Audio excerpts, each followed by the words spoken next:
Hola, saludos a todos, ¿cómo están? Espero que muy bien, bienvenidos a un video más. Hoy vamos a hablar de lo que está sucediendo en Europa con Eurovisión. Y es que sí, el festival 2026 terminó, pero podríamos decir que los problemas para Eurovisión apenas están empezando.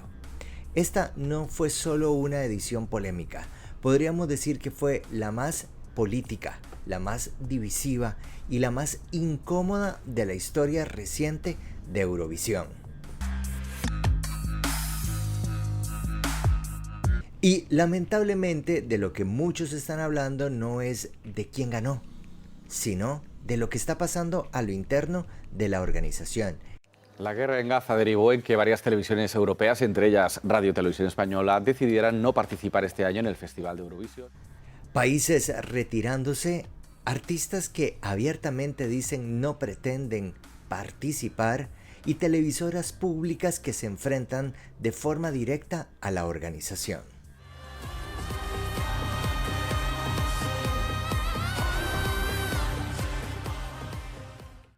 Durante décadas, Eurovisión intentó vender una imagen muy clara, un evento neutral, centrado en la música y ajeno a conflictos políticos. La UE repitió una y otra vez que el festival debía mantenerse apolítico, pero esa narrativa siempre tuvo un problema. Eurovisión nunca fue realmente neutral, y es que quizá nunca pudo serlo. El festival nació en 1956, apenas 11 años después de la Segunda Guerra Mundial. Europa intentaba reconstruirse no solo económicamente, sino también desde lo cultural y desde lo emocional. Había un continente traumatizado que necesitaba nuevos símbolos de identidad compartida. Eurovisión aparece ahí, no solo como entretenimiento, sino como un proyecto cultural europeo, un escenario donde países históricamente enfrentados podían competir, convivir y proyectar una idea de modernidad y unidad. Con el tiempo, el festival se asoció con diversidad, apertura, multiculturalismo e inclusión. Y aunque evitaba discursos políticos explícitos, transmitía valores profundamente políticos. Por eso la crisis actual es tan delicada. Porque no nace únicamente de la guerra en Gaza, nace del choque entre los valores que Eurovisión dice defender y las decisiones que toma cuando esos valores son puestos a prueba.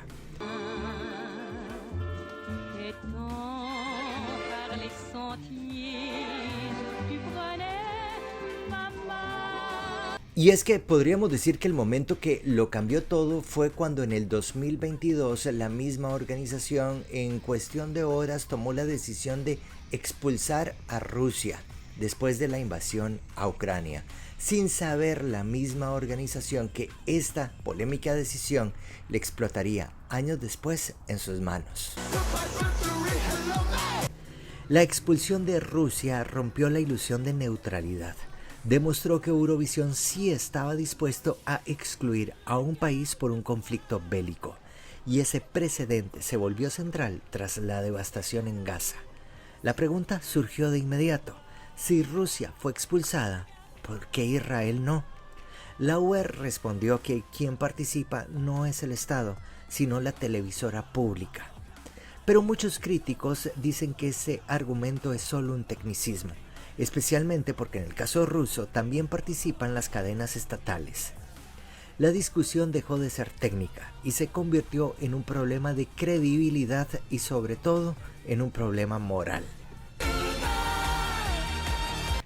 Y es aquí donde todo se vuelve aún más delicado, porque ya no se trata solo de la voz de los activistas o de cierta parte del público, sino de lo que están diciendo las mismas televisoras públicas europeas, los sindicatos, los artistas, los ex participantes del festival. Y el representante de Israel, Noam Betam, le quita importancia a los abucheos. Más de 1000 artistas europeos firmaron cartas abiertas cuestionando la participación de Israel.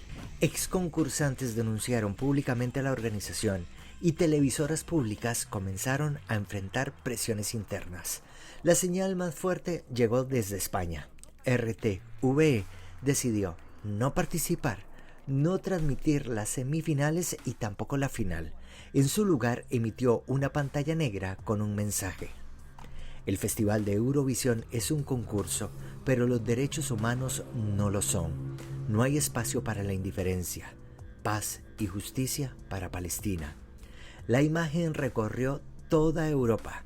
Ya no era una protesta artística, era una televisión pública enfrentándose directamente a la UER. Y poco después, el presidente Pedro Sánchez respaldó públicamente la decisión. España no fue el único país que, con su decisión, intentó ejercer presión.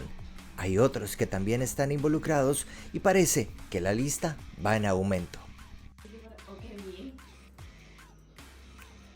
Dilo, Radio Televisión. Bravo. En Portugal, trabajadores de RTP exigieron boicotear el festival. Miles de personas firmaron peticiones. Figuras culturales cuestionaron la continuidad del país en Eurovisión. Aún así, RTP decidió participar y transmitir la final. Esa diferencia es importante. Europa no reacciona de forma uniforme. Algunos países rompieron, otros resistieron desde dentro, otros quedaron atrapados entre la presión pública y el temor de convertir Eurovisión en un campo de batalla político aún mayor. En Islandia, artistas presionaron para retirarse. En Irlanda, músicos y figuras mediáticas criticaron abiertamente a la UER.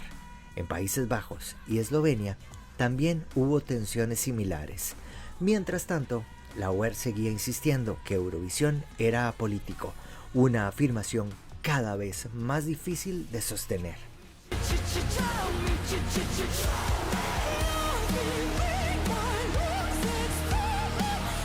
Esta más reciente edición dejó todo muy claro. Sí, el festival está politizado. Todo está politizado. Las ausencias, los asistentes, las letras, lo que se ve, lo que pasa en el escenario.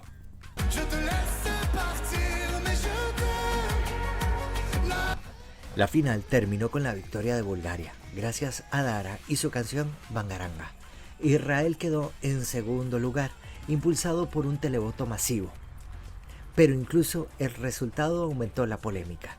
Días antes surgieron denuncias de campañas digitales incentivando el voto a favor de Israel. Las dudas sobre el televoto dominaron las conversaciones y crecieron cuestionamientos sobre la capacidad del festival para sostener credibilidad en medio de un conflicto tan polarizante.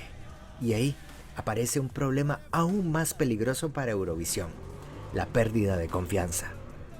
Eurovisión depende de algo intangible, una legitimidad simbólica. Funciona porque millones creen que representa valores europeos compartidos. Cuando esa percepción se fractura, todo el relato institucional se tambalea. Y eso es más grave que cualquier escándalo temporal. Los festivales sobreviven polémicas, protestas o incluso errores. Pero pocas instituciones sobreviven la pérdida de credibilidad. Y hay una ironía en todo esto, una muy grande. Eurovisión nace como un festival que pretende unir a Europa después de la Segunda Guerra Mundial. Y es justo hoy una guerra lo que está separando, lo que está destruyendo, dicen algunos, el festival. Y el representante de Israel, Noam Betam, le quita importancia a los abucheos. Porque detrás de las luces, las canciones y el espectáculo, Europa terminó discutiendo algo mucho más grande: coherencia, valores y la sensación creciente de que las reglas no se aplican igual para todos. Países entre los que está España. Y quizá esa sea la verdadera crisis del festival. No la participación de Israel, no los boicots, no las miles de cartas, sino no poder sostener su propio discurso. Muchísimas gracias por llegar hasta aquí en el video. Espero que se suscriban, activen las notificaciones y por supuesto me dejen todos sus comentarios. Nos vemos muy pronto.